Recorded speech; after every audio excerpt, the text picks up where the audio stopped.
So now we are ending, if you will, the Christmas season, the baptism of the Lord, which is fitting. We've gone through all the nativity parts that we know of, and now we come up finally to the baptism of Jesus, where Jesus appears later on in his life and actually begins his public ministry. So the baptism is all about Jesus beginning that public ministry.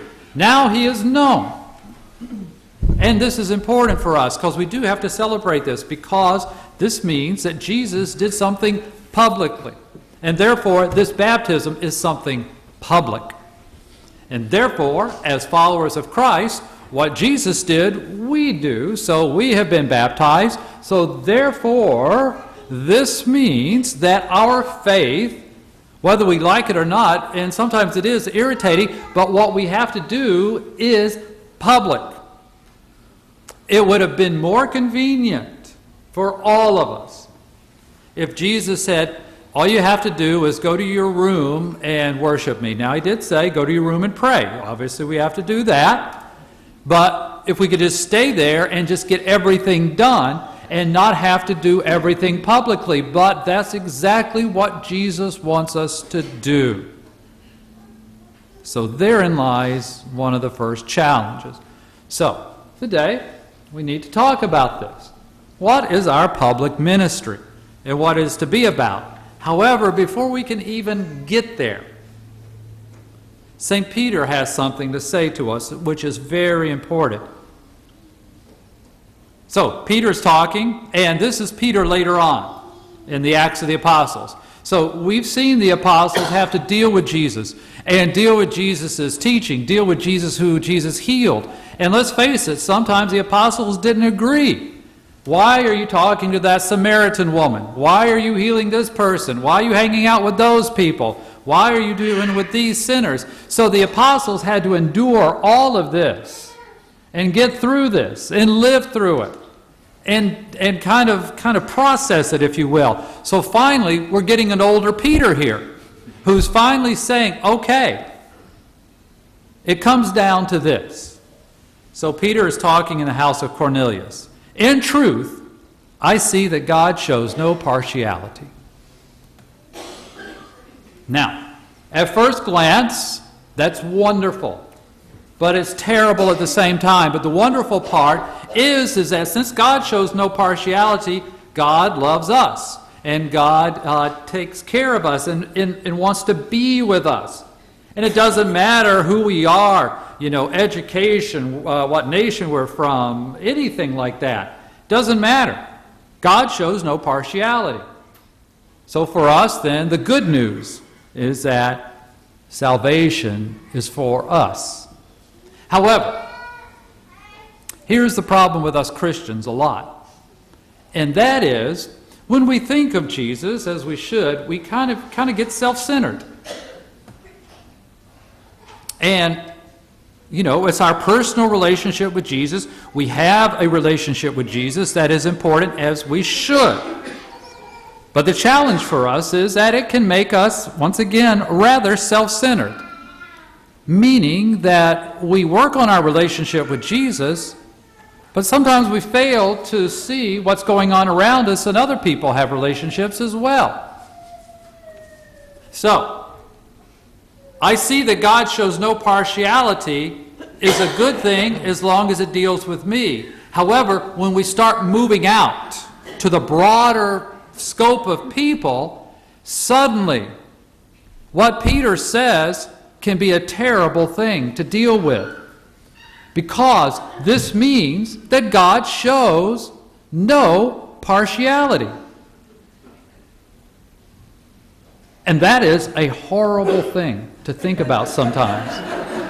And yes, it is, because it means that, once again, we have to break out of our own self-centeredness sometimes, what we want, how we think the world should be, and then have to realize that the plan of Jesus is different than our own, and accepting that. Okay. Got to come back to that in a second. This is really going to come back to bite us. Okay, so first reading. So now let's talk about the public ministry Isaiah.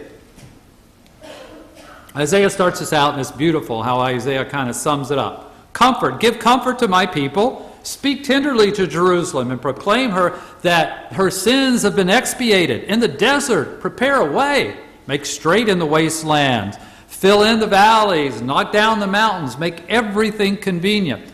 Now, once again, here we go. Obviously, this is about the coming of Jesus. And once again, as Christians, we can get a little self-centered here.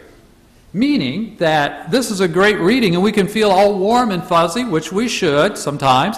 But it says, comfort, give comfort. And it says, well, this pertains to me, and Jesus is here to give us all comfort. Jesus is here to speak tenderly to me and to all of us, and this is wonderful. And Jesus says, make straight the ways, and this means, okay, my life, and if I follow Jesus, my life will be good, and everything will be fine, and everything will be kind of more straight and better. Well, that's one way of looking at it.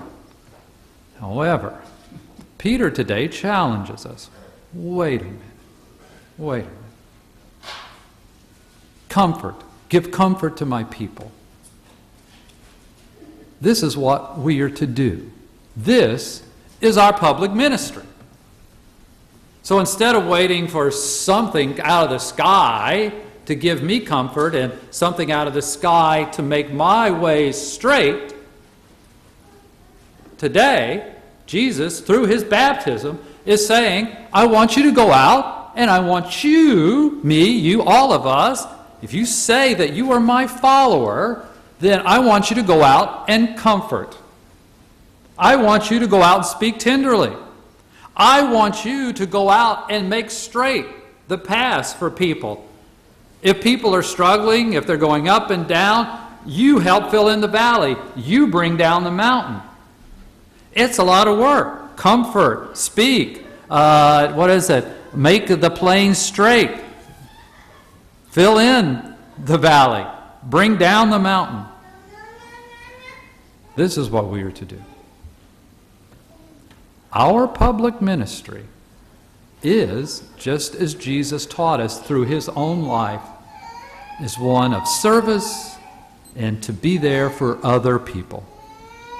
We are the ones who are to do this work. We are the ones to make it happen. And listen to this now, because these sentences are really kind of packed in here. So after we do all of that, then, so we have to do all of this, then the glory of the Lord shall be revealed. How do we get close to our God? How can we see God's glory? What are we to do? It is all about the service to the other. So it's not about locking ourselves away and doing this and that and just hoping God will give us this grace and that grace. No, the grace comes when we go out with the grace that God has given us to help other people, and it is within that God is revealed in us. We become Christ for other people. Now, so what are we to do? And how are we to do this? Well, we have to look at ourselves rather closely and to realize that, wait a minute now, sometimes, instead of making way straight through our own sinfulness, we kind of screw it up for people. Sometimes, if we do not forgive people, or if we wake up in a terribly bad mood, or if we're foul-tempered at the moment, we suddenly start creating valleys, and we start making mountains. So you see, we're supposed to level all that out, but God has given us the power to make mountains and to make valleys and to throw obstacles. We have that power, and yet we have to be careful. So therefore, Peter comes back to warn us. I see that God shows no partiality. On our part, let us realize that we have to do the same thing. We are called to give comfort and to help people, no matter what. Now, if we're having some difficulties, that's where we have to pray, that ask God, say, hey, help me out here so I can make the way straight for other people and for myself as well. So therefore, the baptism of the Lord, it looks simple, didn't it? But it is not so simple. It is hard work. To be a Christian means to get to work to help other people, because we are called to be public witnesses of Christ's love to others.